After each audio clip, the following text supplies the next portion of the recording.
Hello parents and welcome back to my channel Mom's Care with Indu and a very happy Navratri and happy Durga Puja to all my lovely viewers।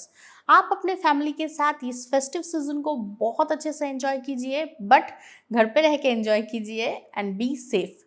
तो चलिए आज का video शुरू करते हैं। आज हम बात करेंगे कॉलिक के क्या क्या रीज़न हो सकता है इस बारे में। पिछले वीडियो में हमने ये डिस्कस किया था कि कॉलिक के क्या क्या साइन हो सकता है, मतलब आपको कैसे पता चलेगा कि बेबी कॉलिक की वजह से रो रहा है और क्या डिफरेंस है नॉर्मल क्राइंग में और कॉलिकी क्राइंग में। ये सब हमने पिछले वीडियो में डिस्कस किया था। आज इस वीडियो में हम लोग बात करेंगे कि कॉलिक की क्या क्या कारण हो सकता है। तो चलिए आज का वीडियो शुरू करते हैं।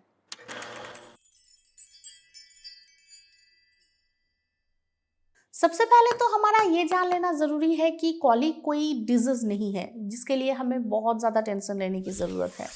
न्यूबॉर्न बेबी में फर्स्ट 3-4 महीने ये कॉलिक देखा जाता है। हर 5 न्यूबॉर्न बेबी में से एक न्यूबॉर्न बेबी में ये कॉलिक देखा जाता है और ये बिल्कुल नॉर्मल है। इसके लिए हमें बहुत ज़्यादा वरी करने की या टेंशन लेने की ज़रूरत नहीं है और कॉलिक की कोई एग्जैक्ट कारण भी नहीं है, मतलब इस वजह से ही कॉलिक होता है ऐसा हम नहीं बोल सकते हैं। हाँ, कुछ पॉसिबल रीज़न है कॉलिक का जो हम आज इस वीडियो में जानेंगे। तो चलिए जान लेते हैं कि कॉलिक की क्या क्या पॉसिबल रीज़न हो सकता है। सबसे पहले तो इमैच्योर डाइजेस्टिव सिस्टम बेबी की कॉलिक पेन की एक बहुत बड़ी वजह हो सकती है। एक न्यूबॉर्न बेबी का डाइजेस्टिव सिस्टम उतना ज़्यादा स्ट्रॉन्ग नहीं होता है और इसलिए ब्रेस्ट मिल्क भी उनके लिए डाइजेस्ट करना मतलब एक बहुत बड़ा काम होता है और इस इमैच्योर डाइजेस्टिव सिस्टम की वजह से बेबी में कॉलिक पेन देखा जा सकता है। फिर जैसे जैसे बेबी का एज बढ़ता जाता है वैसे वैसे बेबी का जो डाइजेस्टिव सिस्टम है वो भी स्ट्रांग होता जाता है और बेबी का जो कॉलिक पेन है वो भी कम होता जाता है। तो इमैच्योर डाइजेस्टिव सिस्टम एक न्यूबॉर्न बेबी का कॉलिक पेन का एक बहुत बड़ी वजह हो सकती है। सेकेंडली, रिसर्च में देखा गया है इन्फेंट एसिड रिफ्लक्स भी एक बहुत बड़ी वजह हो सकती है बेबी की कॉलिक का। इमैच्योर डाइजेस्टिव सिस्टम की वजह से बेबी को गैस हो सकता है और जिस वजह से बेबी में कॉलिक पेन देखा जा सकता है। तो ये भी एक बहुत बड़ी वजह हो सकता है बेबी की कॉलिक का।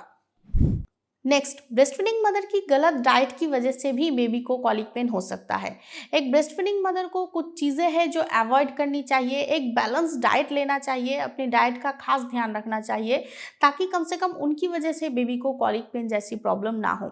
कुछ बेबीज ऐसे होते हैं जो डेयरी प्रोडक्ट से बहुत ज़्यादा सेंसिटिव होते हैं या डेयरी प्रोडक्ट से उन्हें एलर्जी होता है।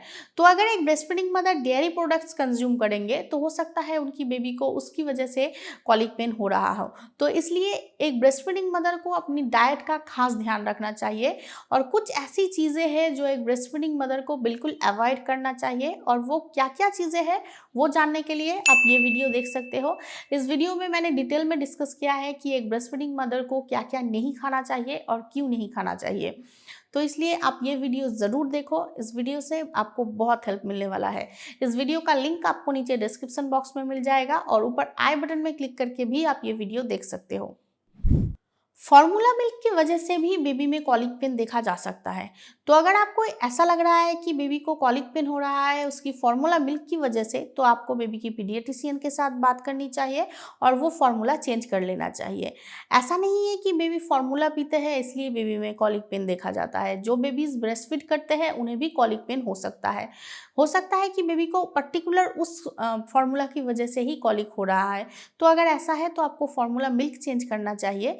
ऐसा नहीं है कि बेबी को फार्मूला की वजह से कॉलिक हो रहा है, पर्टिकुलर उस फार्मूला की वजह से बेबी में कॉलिक हो सकता है। तो इस केस में आपको पीडियाट्रिशियन के साथ बात करनी चाहिए और वो फार्मूला चेंज कर लेना चाहिए।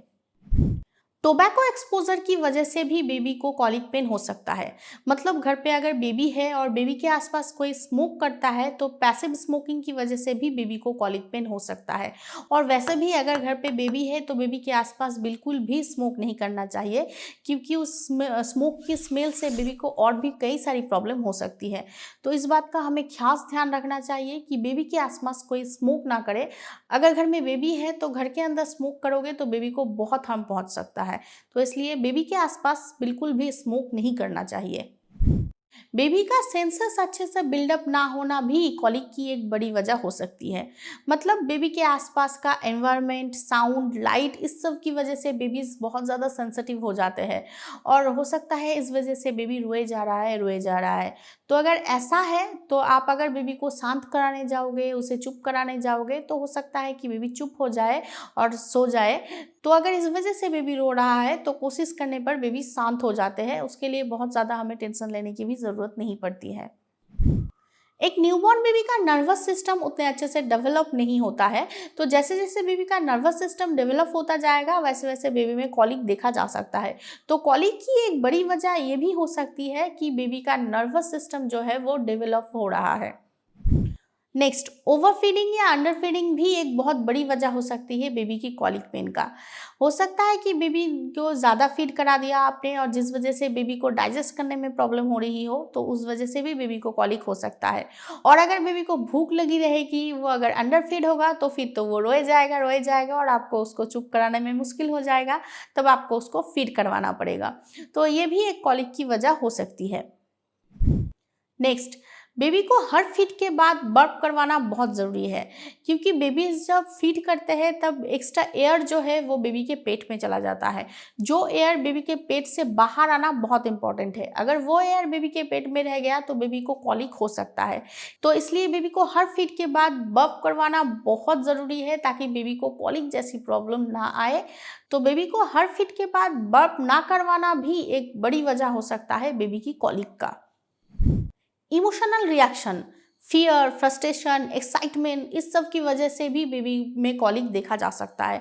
हो सकता है बेबी किसी वजह से डर गया है, या फिर किसी वजह से बहुत एक्साइटेड हो गया है, या फिर भूख लगने की वजह से फ्रस्ट्रेट हो गया है। इस सब की वजह से भी कॉलिक हो सकता है। तो ये भी एक रीज़न हो सकता है बेबी की कॉलिक का। And last, an early form of childhood migraine भी एक बहुत बड़ी वजह हो सकता है बेबी की कॉलिक का। लेकिन ये बहुत रेयर है, बहुत कम बच्चों में ये देखा जाता है, तो इसके लिए भी हमें बहुत ज़्यादा वरी करने की ज़रूरत नहीं है। ये बहुत ही ज़्यादा रेयर है, बहुत ही कम बच्चों में ये देखा जाता है, और ये भी एक वजह हो सकता है बेबी की कॉलिक का। तो बस ये कुछ पॉसिबल रीज़न हो सकता है कॉलिक का, और जिस वजह से बेबीज़ बहुत रोते रहते हैं, और इस वजह से हम पेरेंट्स जो है वो बहुत ज़्यादा फ्रस्ट्रेट हो जाते हैं, टेंशन में आ जाते हैं। कॉलिक के कुछ रेमेडीज़ भी हैं जो हम अपने बेबी के लिए अपना सकते हैं, जिससे कि बेबी को कॉलिक से थोड़ा बहुत रिलीफ मिल जाए, और वो रेमेडीज़ भी मैं आप लोगों के साथ शेयर करूँगी, बट आज नहीं, नेक्स्ट वीडियो में, क्योंकि आज अगर हम लोगों ने रेमेडीज़ भी डिस्कस किया तो वीडियो बहुत लंबा हो जाएगा। तो इसलिए हम नेक्स्ट वीडियो में कॉलिक की जो रेमेडीज़ है वो डिस्कस करेंगे। तो तब तक के लिए आप मेरे चैनल के साथ जुड़े रहिए। अगर ये वीडियो आप लोगों को पसंद आए तो लाइक ज़रूर कर दीजिएगा, मेरे चैनल को सब्सक्राइब ज़रूर कर दीजिएगा, ताकि नेक्स्ट वीडियो भी आप देख सको, और जो सब्सक्राइब बटन के पास बेल आइकन है उसे भी क्लिक कर दीजिएगा, ताकि जब भी मैं आप लोगों के लिए कोई नया वीडियो लाऊं उसका नोटिफिकेशन आप तक पहुंच जाए और आप कोई भी वीडियो मिस ना करो। और इस वीडियो को सबके साथ शेयर ज़रूर कर दीजिएगा। Thank you for watching.